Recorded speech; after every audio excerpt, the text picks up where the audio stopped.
Let's do it. Yo, hello. As we come to the end of this calendar year, I wanted to revisit some of my old 2023 New Year's resolutions.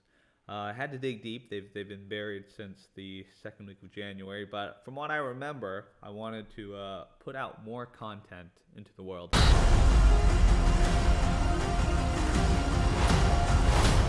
We're talking about The Creator. The Creator, directed by this dude somewhere, Gareth Edwards. Is it good? No. Wouldn't say it's terrible. Definitely watchable, and there's a place in the world for those movies.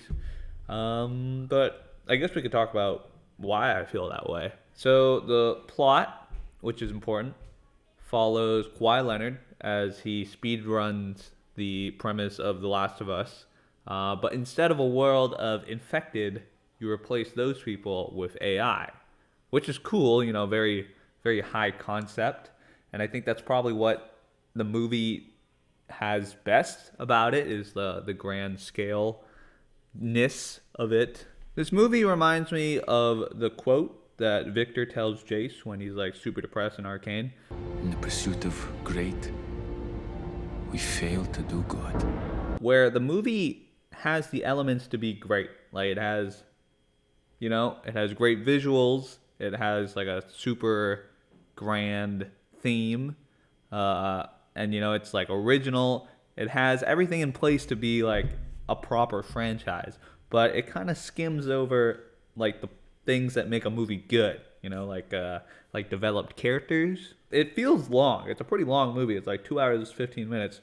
But I think a lot of that is spent with visual storytelling of the world, right? Visual storytelling, pretty good. Usually that's what they tell you in whatever film studies. That's what you want to do. But I think some of the runtime would have been better suited to actually flesh out the characters that live in the world. This movie had some interesting themes to it that they introduce. Maybe they introduce it. They kind of more so mention it or hint it in passing. The moral change, I guess, the moral development of Joshua, the main dude, kind of empathizing with the AI and switching sides. And he does do that, I guess, because there's a line where the AI guy says that you are now one of us.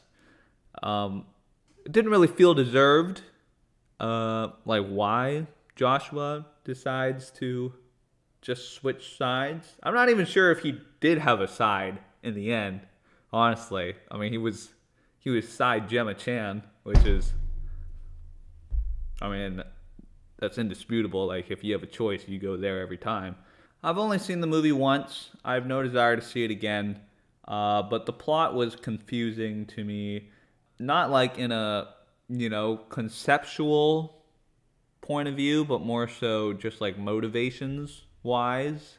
One thing I just didn't catch it, the first screening, which will be the only screening. Like, why do they keep letting this dude live? Why did John David Washington's character not die?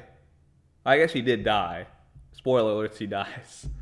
Why did he not die sooner? Maybe.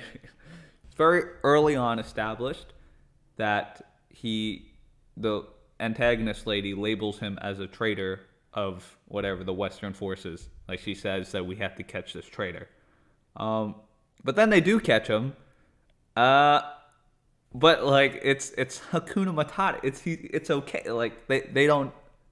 I guess nobody passed on the memo that one of their own is the person that they're trying to track down, who has the supposed key to the war. Also, I don't know if that was important, but the little girl is actually the key to the war. She's the weapon that Gemma Chan made in secret. I feel like they probably cut a bunch of stuff. That's the case with every movie, but this movie felt like there was some. I'm confused on what happened. Big moment where Elfie gets shot, right? And I don't know, the second act climax of the movie. And the music would tell you that that's a pretty big deal. I mean, visuals tell you that too. Like, I'm empathetic towards children getting shot. So the resolution of that is one of the simulants, the AI person's like, we have to take him to Nirmata, the overlord. They do that because Alfie's life is in peril. She's been shot. Uh, and then they like cut to a grand drone wide shot of the place where Namada is being held. But Namada is dead. Like, Namada is comatose, which is like a big reveal. Uh, and I think the movie expects you, just because they threw that curveball at you. You're not, all your senses are occupied. Like, you're not supposed to like think about what just happened previously, because as we know, the girl was just shot, and it, like, the movie told me that I should be worried about the survival of this little girl. But they take her to Namada, who doesn't do anything because Namada is comatose.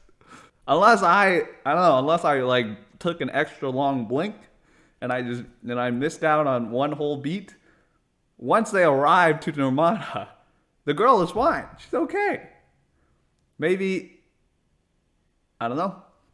People are dumb in this movie, and like, that happens in all movies, right? It's just more jarring and more apparent when these are like war commanders that we're told and like shown that these people are like very cutthroat in their decision making, and they'll do anything to win the war.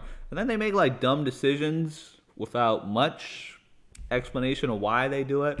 The lead girl from the Western Force side, she just kind of like, she has Nirmata. She has Nirmata, the weapon, and the traitor all in one room, surrounded with her goons. And then, like, she has already labeled this guy as a traitor. Like, why is she offering a plea bargain? She's like, you can surrender now and no one has to know. You can come home and be a war hero. What do you get out of that? Like, don't you have all the leverage in this situation? It's like, wouldn't it just be way cleaner to put this guy in standby mode? John David Washington and Alfie are held captive at the Western Forces frontier, and they have to, I don't know, properly dismantle Alfie, but nobody can do it besides John David Washington, because I believe what the dude said, the reasoning for it was like she was being difficult. But to people's chagrin, he actually doesn't kill her. He actually like goes up to her and does a careless whisper that the surrounding people are unable to hear, for probably Alfie, right? Alfie probably EMP'd. Oh, that's Alfie's like ability. That's what she does. She's Blitzcrank. Early on is what kind of sabotaged this movie for me, because it really seems like a big motivation for the plot, the journey that ensues, is the fact that like the West is desperate to end the war, and the only way they can do it is by seizing control of the weapon, even though it already looked like they were, like, it felt like they probably could have ended the war anytime they want. I mean, if I was a conspiracy theorist, I would think that they were intentionally prolonging it for like extra profit or something, because they had the weaponry. And like, what really did that weapon end up doing that they were trying to destroy? And even when they got it, they didn't feel like, it wasn't like a big victory. It's like, it was more so like a win more mode. From the jump, it seemed like the West was not a war. It was a slaughter, more so. Pretty much, like, it didn't, at no point did I feel like the AI were gonna turn this ship around. In this review, I don't know, I spoke pretty offhandedly, if that's the word, little brusque. It's not a terrible movie. It's watchable. and it is like a pure escapism, which we don't get often, and it's a very pretty visual, aesthetic looking movie. Not for me though. I'm gonna go rewatch Barbie for the 15th time.